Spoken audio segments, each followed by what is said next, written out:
Et si on parlait des indices boursiers? Tu as très certainement entendu parler des indices boursiers quand tu t'es renseigné sur les ETF et tu as dû tomber sur la définition suivante. Les ETF, ce sont des fonds communs d'investissement qui permettent de suivre les indices boursiers. Et tu t'es dit, ok, c'est quoi un indice boursier? C'est ce qu'on va voir aujourd'hui. Les indices boursiers, en fait, sont des outils essentiels pour les investisseurs et les acteurs sur les marchés financiers.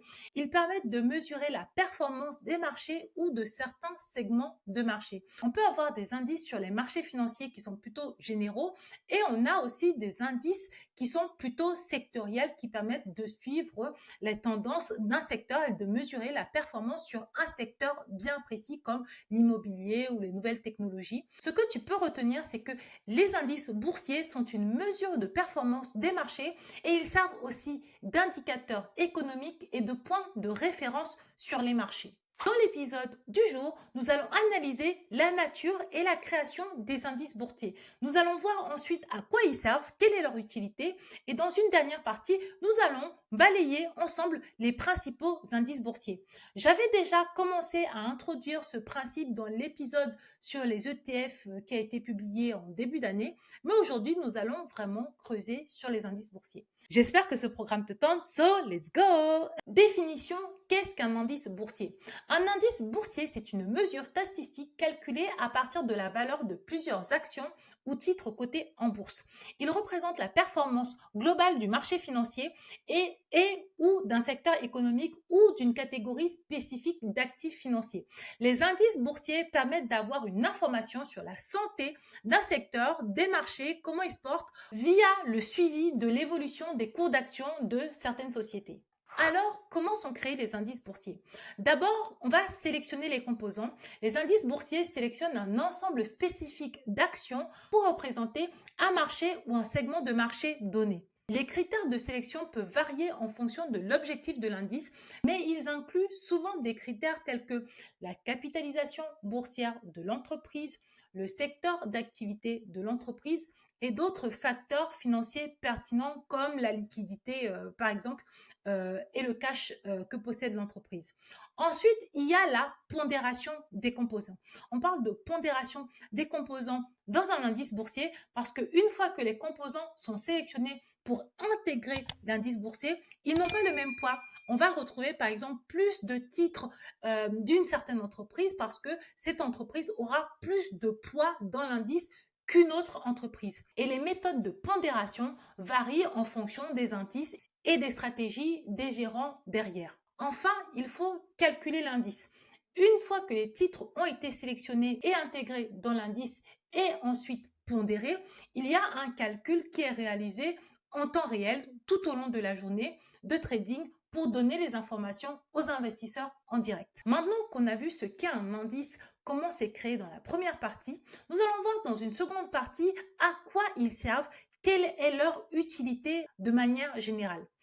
Premièrement, les indices permettent de mesurer la performance des marchés. Les indices boursiers permettent aux investisseurs de suivre la performance globale des marchés financiers dans leur ensemble ou des segments spécifiques de marché. Ça, on l'a déjà vu. Ensuite, les indices boursiers servent aussi d'indicateurs économiques. Les mouvements des indices boursiers sont souvent utilisés comme des indicateurs économiques pour évaluer la santé d'un secteur, d'un segment, d'un pays ou d'une région. De plus, les indices boursiers servent aussi de référence pour les investisseurs. Ils sont utilisés par de nombreux investisseurs pour évaluer la performance de leur portefeuille d'investissement, pour évaluer la performance des fonds communs de placement et autres instruments financiers. Et enfin, les indices boursiers sont des instruments de gestion de portefeuille. Déjà, quand on choisit un ETF, généralement, on choisit aussi l'indice que l'ETF va suivre avec précision. Donc, c'est un instrument de gestion de portefeuille. Les gestionnaires de portefeuille utilisent des indices boursiers comme point de référence pour comparer leur performance à eux, la performance de leur portefeuille, ou pour choisir d'investir via tel ou tel ETF qui suit tel ou tel indice. Tu l'auras bien compris, il existe de nombreux indices boursiers à travers le monde et chacun représente différents marchés et différents segments de marché. Maintenant qu'on a vu ça, nous allons voir dans une seconde partie les principaux indices boursiers qui existent à travers le monde. En effet, quand on parle des ETF, on dit souvent qu'un ETF doit suivre un indice boursier et très souvent on parle du S&P 500 ou du MSCI World, mais des indices boursiers à travers le monde, il y en a plein. Aujourd'hui, j'ai décidé de te présenter les principaux indices généralistes sur les marchés boursiers que je connais et pour pouvoir en fait t'aider à avoir une plus grande diversité dans tes investissements. Le premier indice que je vais te présenter, bien évidemment, c'est le Standard & Poor's 500. C'est un indice qui est américain et en fait, il est composé de 500 entreprises. Cet indice regroupe les 500 plus grandes entreprises cotées sur les marchés de bourse américaines et il est souvent considéré comme l'un des meilleurs indicateurs de la santé économique des entreprises américaines. Quels sont les critères de sélection pour intégrer le S&P 500? Très souvent, pour intégrer le S&P 500, les entreprises sont sélectionnées 1 en fonction de leur capitalisation boursière, 2 en fonction de leur liquidité, 3 en fonction des secteurs d'activité sur lesquels elles se trouvent, 4 en fonction de leur performance financière et aussi elles doivent être cotées sur l'une des plus grandes bourses américaines, le Nasdaq ou le NYSE.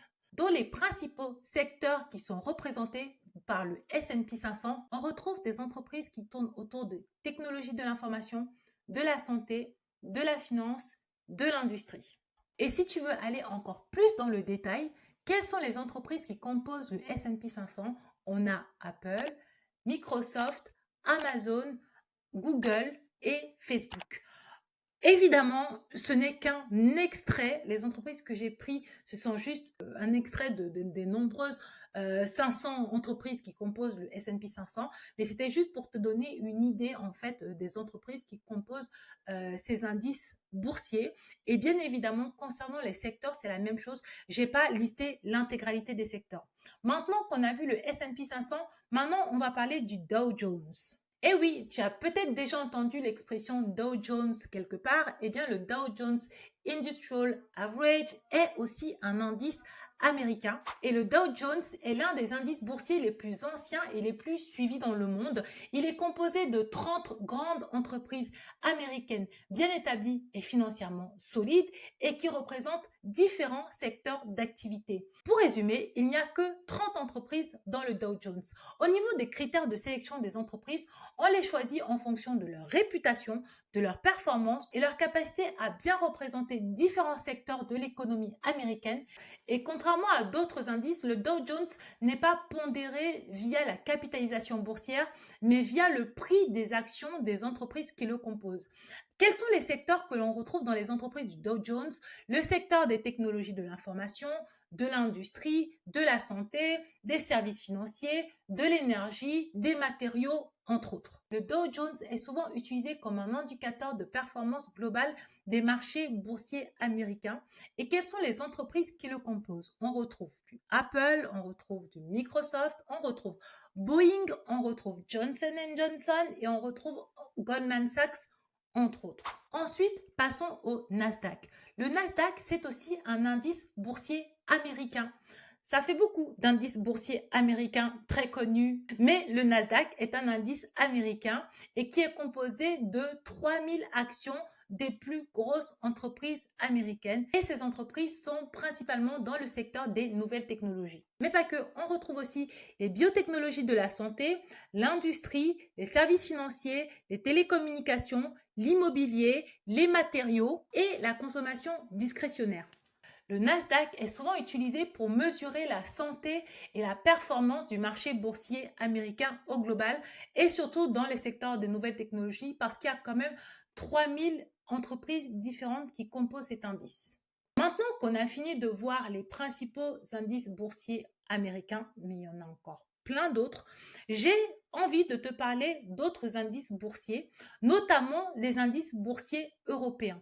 On va partir directement en Angleterre avec le Financial Times Stock Exchange 100 Index. Cet indice, c'est un indice anglais et il regroupe les 100 plus grandes entreprises par capitalisation boursière qui sont cotées à la bourse de Londres. Il s'agit de l'indice anglais qui est le plus suivi là-bas. On retrouve dans 100 entreprises et au niveau des critères, elles doivent avoir une grosse capitalisation boursière et être cotées à la bourse de Londres.